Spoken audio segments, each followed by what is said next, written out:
is Me TV. It's one of a kind. It's me. Now at 10, tonight could be somebody's lucky night. What would you do if you won Powerball's $1 billion jackpot?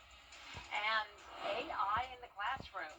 A look at lawmakers' plan to use technology in education in South Carolina. As your news at 10 starts now. Live from Television Park, this is WJBF News Channel 6 at 10 on Me TV. Good evening, everybody. I'm Brad Means. And I'm Jenny Montgomery. Thank you for joining us. Coverage you can count on begins with lots of high hopes tonight as the Powerball jackpot soars to well over $1 billion. Hannah McDonald hit the convenience stores this evening and has the story. Millions of people at gas stations across the country are buying these tickets hoping to win big. One Augusta resident is hoping he has beginner's luck. He says he's buying a ticket for the very first time. I know there's a very small chance that I win, but the feeling of getting a whole lot of money at one time is still pretty crazy, so I got butterflies in my stomach. The odds of winning are 1 in almost 300 million. Harris tells me the first thing he would do with the money. I would pay off my student loans, pay off my fiance's student loans, and then any other debt that my family has, and then from there it'd be a pretty tough decision. I talked to a financial advisor. Harris is holding out hope that this will be a lucrative night. If not, there's always next time. We'll see how this one goes, because I feel like it's a pretty uplifting feeling thinking that you have a chance at winning money, but I feel like the disappointment can be pretty big, so I don't know. We'll see. If no winning ticket is selected, the jackpot will grow and the next drawing will take place Saturday. In Augusta, Hannah McDonald, WJBF News Channel 6. The Richmond County Sheriff's Office needs... Time now for our first look at the weather. Here's our chief meteorologist, Jenna Petracci. Well, it's a really nice night. We've had really pleasant weather overall to start the month of September, and right now Live Viper 6 is showing dry conditions here in the CSRA. Just a few spotty showers to our north and west. We are going to keep it dry, though, at least through tomorrow morning. And you can see now on our Terry Lambert Hyundai Skyview cam, calm conditions here in Swainsboro. And in a moment, if we'll see our almanac, there we go, you can see that we had a very chilly start to our Wednesday morning. It got down to 57 degrees. On average, we're typically at 69 in the morning. We even came a little bit close to that record, a lowest low of 54, set back in 1954. And our high today was only 85, 5 degrees below our normal high. Right now, we're in the upper 60s through low 70s, 68 in Augusta, and Aiken, 71 in Saluda. Gibson, you're at 72. Dew points are starting to climb into the 60s. More moisture is moving in thanks to a southeast wind. The winds are very calm, though, only up to around 2 to 3 miles per hour. And tomorrow morning, when you're headed out the door, it'll be a little bit warmer than to this morning, and temperatures, you can see there, getting down to around 62. And looking ahead here, temperatures are going to continue to climb as we go into the weekend. 94 by Saturday, which is a 10% chance of rain. I'll have more details with a look at your future cast coming up, but back to you, Brad. All right, Jenna, thank you. Construction on Columbia County's first freestanding emergency room now in the home stretch. Doctors Hospital, you may remember, broke ground on the state-of-the-art facility on North Bel Air Road this year. It's going to have nearly a dozen treatment rooms, a trauma center, and an ambulance bay. County leaders say the ER really will bring healthcare options closer to home. Well, it's exciting anytime a company invests in Columbia County. Healthcare is not just about being served, but it's also access and proximity. And so it's a unique location that should serve citizens well. Just the second freestanding ER in the state of Georgia. They're on schedule to open in November. The reconstruction, I should say, of Augusta's municipal golf course is drawing rave reviews. The public course known as the Patch is undergoing a major makeover led by the Augusta National. The renovation also includes a new par 3 course designed by Tiger Woods for First Tee. Mayor Garnett Johnson has toured the construction and calls it an ace for the city. It's going to be a phenomenal municipal golf course, the best in the entire world, and I'm excited about the partnership, of course, with the Augusta National Golf Club, the Augusta Technical College, First Tee, and all of the partners. This is going to be a wonderful asset, not only for the city of Augusta, but for the game of golf.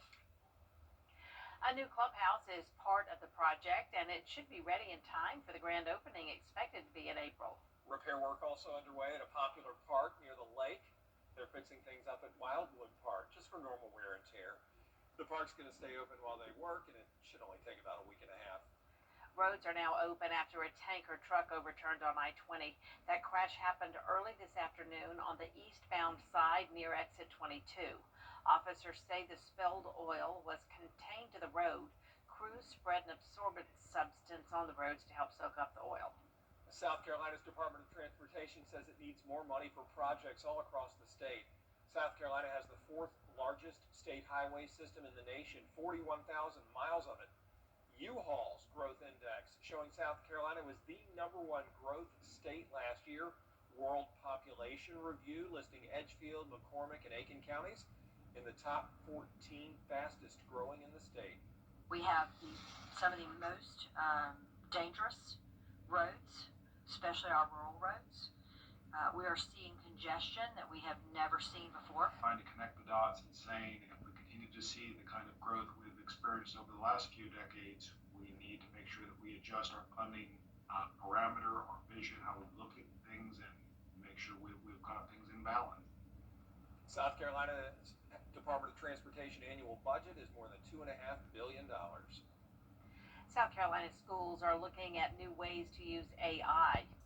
South Carolina schools are looking at new ways to use AI. Caroline Yaffa reports.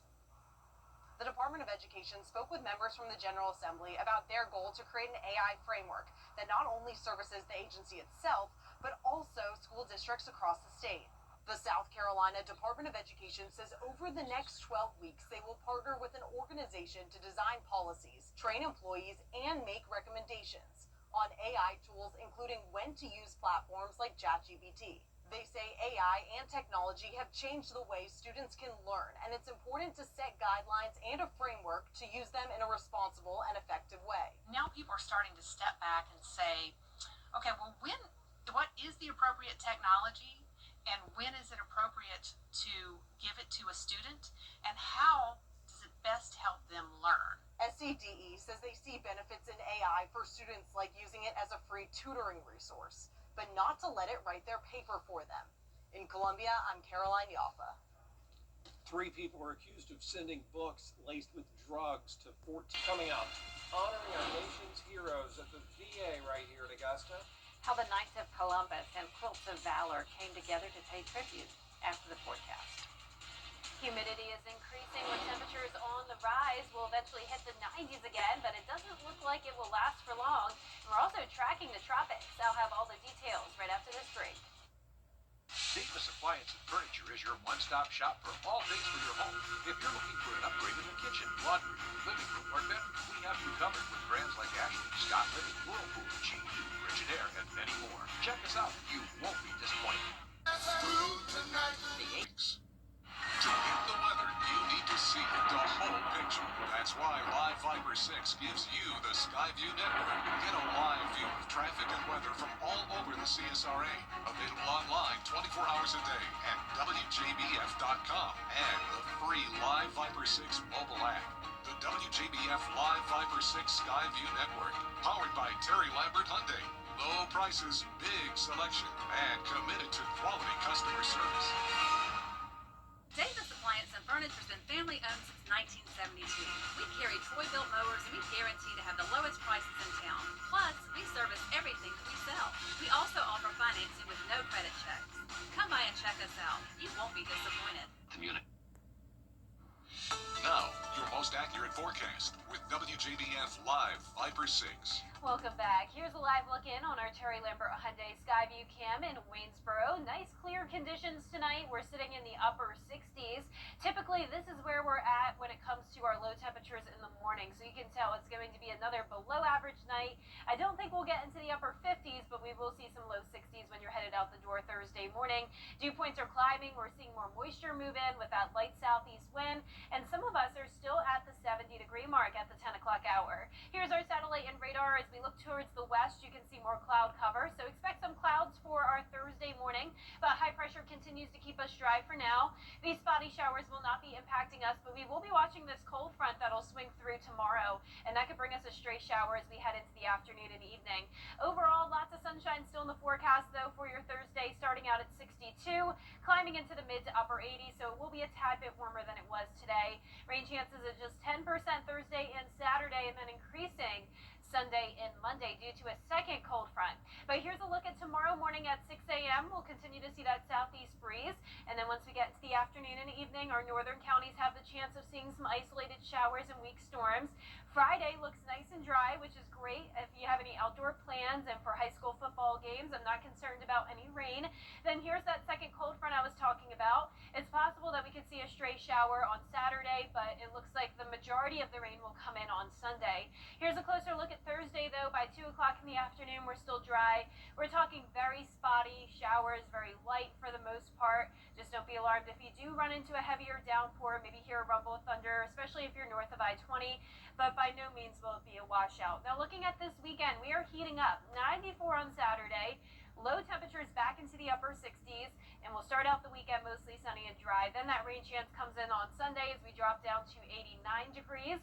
And then looking ahead, the temperatures are taking a big dip down to 80 on Monday with more cloud cover, and it looks like the below average temperatures will continue into the second week of September. We're also watching the tropics as we have this tropical wave that will likely soon become a tropical storm Gabrielle, so we'll keep you updated on that.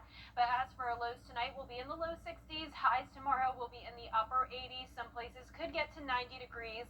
And that 10-day forecast is showing the sunshine for the most part over the next few days, then becoming mostly cloudy next week with slight rain chances and temperatures down into the low to mid 80s. Looking good. Today, the Knights of Columbus and the Quilts of Valor Foundation gave thanks. Coming up, meet this week's scholar athlete from Midland Valley High School. A leader on the football team and in the classroom. The Giving Your Best Award salutes volunteers in the CSRA for going above and beyond in our community. The Giving Your Best partners congratulate our latest winner, Janine Owens. Over the last decade, she's fostered some 90 children and adopted 6 of them. She also founded the support group Safe in the 7. Giving Your Best is brought to you by Science Co., Piedmont Augusta, Security Federal Bank, and News Channel 6. Tossing and turning. Gracie, it's getting kind of late. Don't you think we ought to go to bed? Thoughts still racing? Yeah, I won't be able to sleep tonight. Tune out the static and tune in to Antenna TV. Oh, that looks good. For late nights with your favorite classic characters. Oh, that sounds like fun. Grab a midnight snack, settle into your chair, and dream a little dream with Antenna TV. Coming September 26 to WJBF 6.3. WJBF News Channel 6 proudly presents Your most watched local news is getting a big plus. WJBF 6 Plus, built for the way you watch. The CSRA's trusted news source, now on demand. Live Viper 6 weather when it matters most. Stream it anytime, anywhere. Plus, it's totally free. No subscription required. WJBF 6 Plus is ready when you are. Download it free today on your favorite streaming device. Now, WJBF sports coverage you can count on. Well, it's Wednesday, which means it's Scholar Athlete time, and this week's Scholar Athlete, a young man who's literally a big reason why the Midland Valley Mustangs football team is off to an impressive 2-0 start. We're talking about none other than big number 79, Cameron Chop Chrysilis. Now, Chop, a 6', 280-pound offensive lineman for the Mustangs. He's won accolades such as the most promising offensive lineman award from his work on the gridiron. He's also a 3-year letterman in track and earned his second varsity letter. Chop also sports a 4.5 GPA. He's a member of the Beta Club and National Honor Society and is one of the unquestioned leaders in the school's community. Football starts with up front. So he's one of our leaders up front. He does everything the right way, does all the communicating. So that's where it starts. And he's one of those big guys that helps us get going on offense. It feels great having my hard work actually pay off and get recognized, and having people that support me through all of it be here for me. He's always been a leader. He's been strong-willed, but I say that's leadership skills. So he's a great student. He's very dedicated. We've always known that he's going to do great things. He's always been one that pushes the boundaries of everything, to football, wrestling, track, anything that he gets a hold to, he pushes the boundaries. Now, as far as college plans, Chop will gladly accept a chance to play football at the next level, but he also wants to study biology and prepare for a career in the medical field following his mom's footsteps. Well, another matchup to look out for on football Friday night, week 4, the Thompson Bulldogs and Grovetown Warriors. Now, Grovetown sitting at 2-1 on the season, more wins now than last year alone.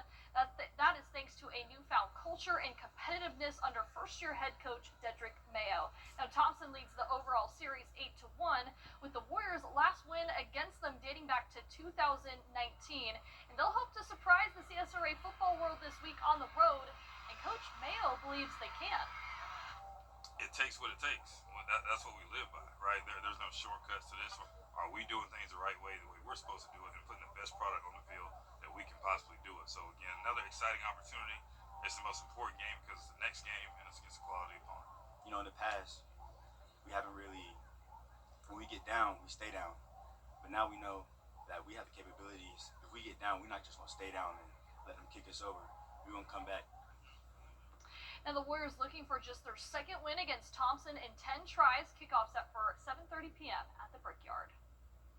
It's now officially time to vote for our Football Friday Night Player of the Week again. This week's nominees: Zaylin Hightower from South Aiken, Xavier Jeter from Midland Valley, Jaboya Smith out of Swainsboro, ARC's Carson Hand, Bryson Crawford out of Fox Creek. Now you can vote once per day. The poll closes at 11 p.m. Friday, and we will announce the winner on this week's FFN show. Brad and Jenny, back to you. All right, Gianna, thanks. Still ahead, The Wizard of Oz back on a big screen. How technology helps give a new experience for the classic film. Up next.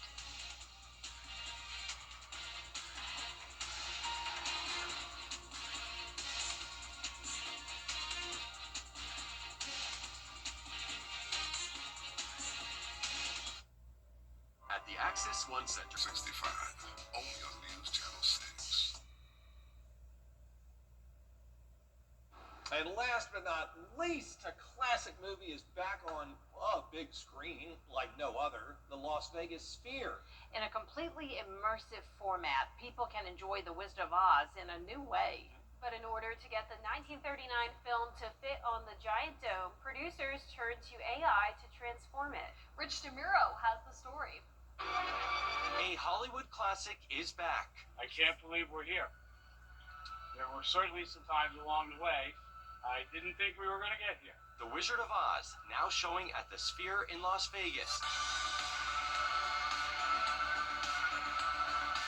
The 86-year-old film, originally shown on a 24-foot screen, expanded to fit the Sphere's 160,000 square foot canvas. You will see Judy Garland as if you were back in 1939. Producers turned to AI to make it happen. We knew it was going to be controversial, and honestly, and this is just me speaking personally, that was one of the reasons why I was attracted to it. It cost nearly $100 million to bring Dorothy and crew back to life inside the dome-shaped venue. The audio is excellent, tech effects make it feel like you're inside the tornado, and more. What's really exciting is this is the first time, I think, in the history of the venue where we truly have pushed the boundaries of everything that this venue is capable of. With help from Google DeepMind, AI was trained on the original film to restore details and even create new ones. That was really true of Google. They love this project, I think, as much as we did. Literally up until 6 months ago, we didn't know if we had a path towards getting the Sphere experience at the level of quality that Sphere audiences expect. Audiences are immersed from the moment they enter. Kansas City at the start, then Emerald City with the Wizard front and center.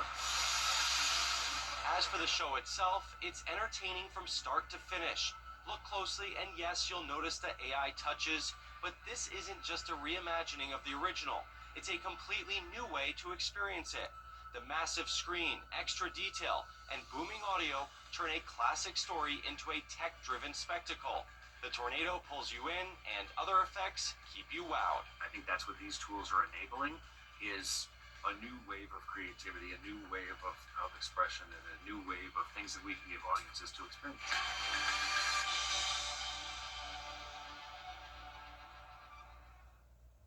can you imagine? I mean, everybody I know that's been there Yeah. sends pictures, like during the concerts or whatever, because it's just so amazing. Yeah. That would be incredible. So cool. Yeah. Kenny Chesney was performing there over the summer, and his show looked amazing. Oh, wow. I would love to go there sometime. I'm going to Vegas very soon, so I'm gonna have to look into that. Yeah, it'll be there till March. Absolutely. Yep. Well, our 10-day forecast showing some really nice weather over the next few days, mostly sunny skies with temperatures climbing into the mid-90s. We're going to be all the way up to 94 on Saturday with higher humidity. Then a chance of rain comes in on Sunday. That'll drop our temperatures to the upper 80s, and then we'll see low 80s early next week with skies becoming mostly cloudy and slight rain chances continuing. All right, Jenna, thanks, and thank you all for watching. We're back at the top of the hour for News Channel 6 at 11. Hogan's Heroes is next here on MeTV. Have a great night.